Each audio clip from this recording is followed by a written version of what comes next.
And tonight, more examples of corruption within the Obama White House. And this particular case is so disgraceful that not even the New York Times could ignore this. Now, according to the Times, White House records indicate that an energy company with close personal ties to Barack Obama was given unparalleled access to high-ranking administration officials. Now, executives from Exelon were frequent guests at the White House, and the company also received hundreds of millions of stimulus dollars. Now, I can't say I'm shocked. And earlier today, at his daily press briefing, Jay Carney, the propagandist, was asked about the controversial findings, and in typical fashion, he just brushed off the report. Watch this. My reading of the story simply said, the big assertion in the story is that people from this company had meetings at OIRA, and what I'm telling you is that any entity that asks for a meeting with OIRA, that has an interest in or is a stakeholder in any of these standards or rules, gets a meeting. So I'm not sure what the issue is, frankly.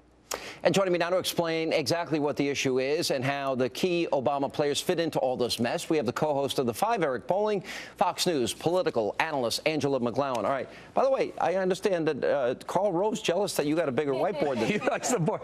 Sean, here's a little note he sent to me. He said, if you keep using the board, I owe him $1 million. Hold that up so people can see. All right. I owe him $1 million. Royalty? Royalty for the National Whiteboard Please Trust. pay as soon as possible. And then he threatened me. He said, Bolling, if you don't stop using the board, I'm losing the tie, and I mean business. I'm like, Rove, how can I get that deal?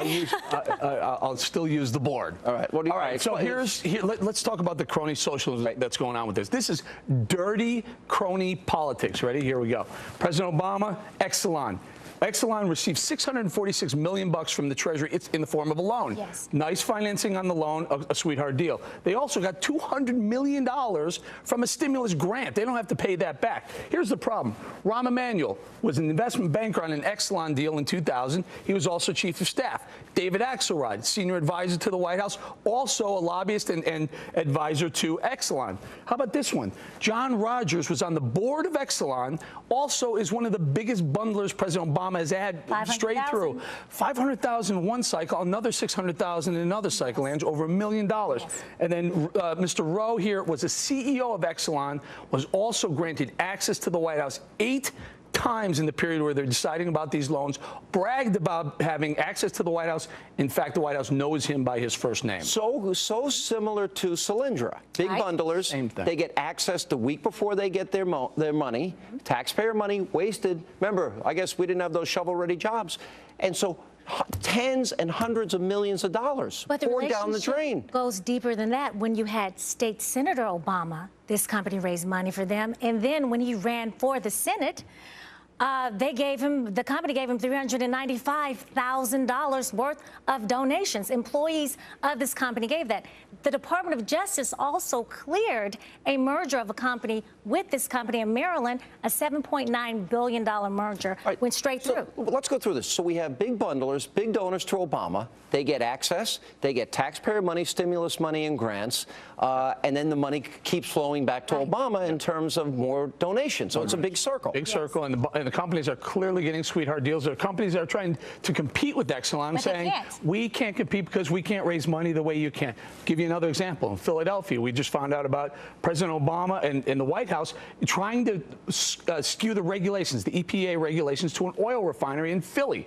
So they're going to raise money. They're going to get the investment bankers. Again, by the way, remember, he didn't like private equity. He didn't like investment bankers in the form of Bain Capital, but he'll take it when it's Carlyle bringing $200 million to an oil refinery. But here's the deal. The EPA has to look the other way on regulations. You know what's amazing about this? It's crony socialism. There are no jobs. We have hundreds of thousands fewer Americans working. Right. We have people losing 39% of their net wealth in a 3-year period. Most people's biggest investment, their home, is down 35% on average, in some cases a lot higher.